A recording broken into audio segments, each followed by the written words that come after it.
What is going on, everyone? Welcome back to Between Bells. April 6th marks the 19th annual Tartan Day right here in New York City. Very exciting stuff. It's a day to celebrate all things Scotland, from kilts to scotch as well. Our next guest recently took a trip to Scotland where he got a first-hand look at some of the country's most iconic exports. The editor-in-chief of the manual, Cator Sparks. Cator, thank you so much for joining us. Thank you all for having me. First of all, that's an incredible name, as we were just saying. Yes. Thank you, Mom and Dad. Thank you to your mom and dad. I have never heard of Tartan Day, I'll be honest. I don't know if all of our viewers have ever heard of Tartan Day, so walk us through what Tartan Day is all about. Absolutely. So Tartan Day started, it's a worldwide event celebrating Scotland. I think the Scots got a little jealous that Ireland had, St. Patrick's Day. So they have Tartan Day. It happens every year, April 6th. I believe April 6th was when Scotland had independence from England in 1320, something like that. But anyways, it's a day to drink scotch, wear kilts, and have a lot of fun. All right, well, you have a kilt on for I us. do. You ready for the big reveal? Yes, let's see it, guys. Drum roll. Look at that bad boy. Look at that. How- Foreign. Did you Kilt walk here pin. wearing that? I sure did. It You felt just, really good, too. through the streets of Chelsea wearing that. Good I mean, for it's you. New Not York too hot in City. Chelsea, I gotta say. It's very normal. It's not, here. no, You know what? yeah, It's comfortable. Yeah, that's true. Explain to us here now your exact wardrobe. So I am not in traditional Highland gear. I have to say that, to be honest, so I don't get any hate mail from Scots. I'm wearing a Brooks Brothers blazer. I don't have the Highland dress blazer on. But what I do have on is a kilt, a sporran, a kilt pin, the wool kilt socks, and the sock So garters. everything from the waist down is from Scotland from your trip. Correct. Correct. Now, tell us about exactly what makes the kilt unique in terms of the material or anything else. Well, as I was told in Scotland, when you just wear a kilt, you're just wearing a skirt. So men, you can't just go out and buy a kilt and start running around, because I've made that mistake. So you have to buy the sporran, the kilt pin, the socks, the sock garters. Right. You can even buy the shoes that are called gillies. These are just Cole Haan brogues that I have. But, I haven't gone full Highland gear today, but I did partly. And you also have a Scotty pin? I do. Well, I've got two Scotties at home, so I'm a there you go. Scotland, Perfect. Scotland partial. Very So nice. kilts are fascinating, and so we.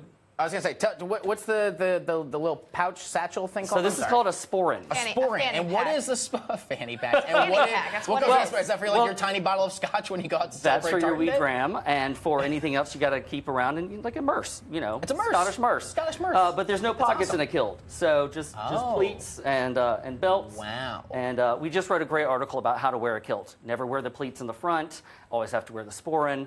So And the pants thing, is that a thing, like, that you're not supposed to, or that you can't, or what is it? well, a kilt is just like the customary, outfit of Scotland. So for Scottish men, so they've been wearing this since the dawn of day. It started in the Highlands. That's why it's called Highland dress. But now you see men, of all ages wearing kilts on a daily basis, which is really exciting. It's kind of like bringing back that cultural tradition. Wow, really? So, like, if you were to go to Scotland, you see a lot of maybe like young kids who are like going through university or something like that, really embracing the local tradition. There are rugby teams, all that. Wow, Lacrosse nice. Teams, They compete in that or not? Absolutely. Wow. Yeah, watch on Tartan Day. You'll see some exciting. Watch on Tartan Day. Okay, so talk to us a bit about Tartan Day. Okay, so if I'm here in New York City and I want to celebrate Tartan Day, what do I do? Where do I go? How do I do it?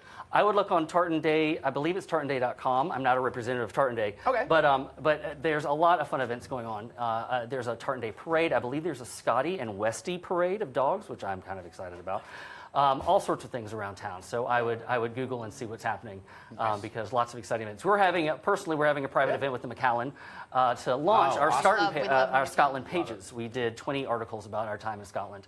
So those are all rolling out on the 6th. And so for those of our viewers who don't know what the manual is, explain to them what is the manual. Absolutely. We're a men's lifestyle site. We're called the Essential Guide to Men. For men. So it's not necessarily, a $10,000 blazer. It's more of how to wear the blazer, where to buy a blazer. The great people who are making blazers all around America or in England or in Scotland. So it's more of an educational, fun lifestyle. We cover fashion, grooming, travel, all the gamut, gear, So it's sort of outdoor. like a GQ and Esquire kind of. How are you Absolutely. different? How are you different? We have a real national base. We're not just all New York, LA, Chicago. We cover Austin, Charleston, Portland. And also, we don't necessarily cover like the Ritz-Carltons and the Pradas and Gucci's. We're more local made. We're finding the new people and also explaining on how to wear all these things, how to drink a martini, etc. Now, well, speaking of martini, or at least getting off the topic of Scotch specifically, you have written recently about kind of this growing trend of vodka distilleries in the country. Well, which so sounds interesting. interesting to me. What could you fill us in about that? Sure. Well, when we were in Scotland, you know, Scotland's known for whiskey, and we discovered this wonderful distillery that works with vodka. They distill vodka. So, have you ever heard of a wonky veg?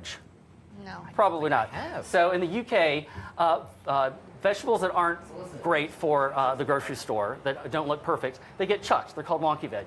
So this potato farm has, you know, a lot of their potatoes are perfectly beautiful, but they're a little odd, so they're called wonky veg. What do you do with a potato you can't sell to the grocery store? You make vodka. So Wonky veg. It's with environmentally wonky veg, friendly. it's absolutely. So Arbaki is a wonderful distillery we met. The cool kids of the distillery world. They have a female distiller named Kirsty, and they've been doing vodka, gin, and whiskey.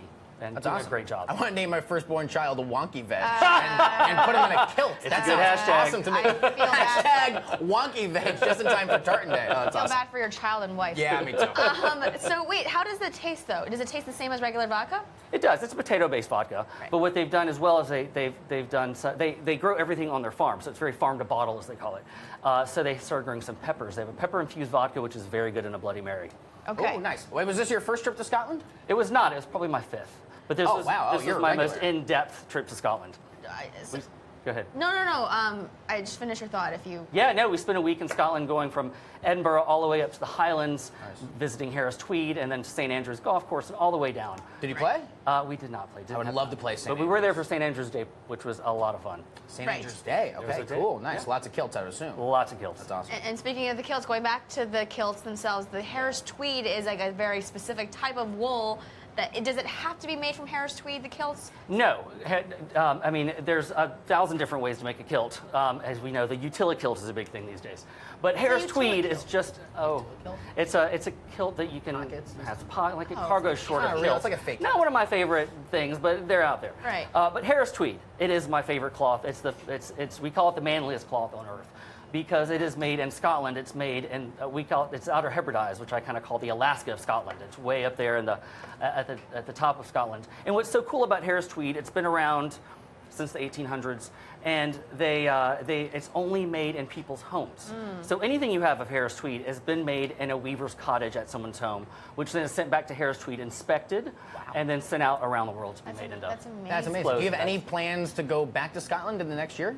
Oh, Not yet. Scotland, are you listening? Mr. Scotland, are you watching Cheddar right now? Yeah. Since I'm with the two of you, you are two of the most well-dressed men in my life right now. And I just have to say, we I mean, coordinated there's that. been, Good work. Good Yeah. work. Called you there's last been night. a lack of, I mean, look, you see jokes about Urban Outfitters kind of turning everybody into, I'm not going to say anything. But it's just, tell us about how, like, the evolution of the man has come about in the last couple of years, Well, it's interesting you say that. I think a lot of that has to do with Mad Men. I think when Mad Men came on, people were really excited about dressing up a little bit. Even Downton Abbey, I know that's more the girly show, but a lot of men watch it with their wives. And, when the Granthams are dressed up, I think men really appreciate that vintage style. Nice. A lot of suits, you're seeing that kind of 20s and 30s vibe coming back in. I think with street style, guys are really dressing up again. So it's Are we swinging back to that time period? Let's think hope it's- so, right? yes, Come on, yes. wouldn't it be awesome? You- See, you- I'm a Sinatra fan myself. I There grew you up like go. Sinatra, Dino. That's more my thing. Rat That's why Pack. I've owned it. She's exactly right. I'm a big suit guy. I love awesome. them all the time. Well, you know what I see in the airports? Used to be you'd see guys in slouchy jogging pants at the airport. Now you see guys in carrying a great Filson bag and a great blazer, even a hat and great brogue. So. Yes. Guys are making a difference. But just don't do it too much because then it makes me feel insecure. I'm not like as dressed We up. want you know what still I to be mean? the peacock. Because like if you're like in front of the mirror longer than I am, then there's like a problem. Right. That was the metrosexual phase. I Right. think we passed that. Yeah, in the maybe early we're aughts. past it. We'll get on to the better stuff. All right, Cator Sparks from the Manual. Thank you very much. Really Thank you fascinating both. stuff.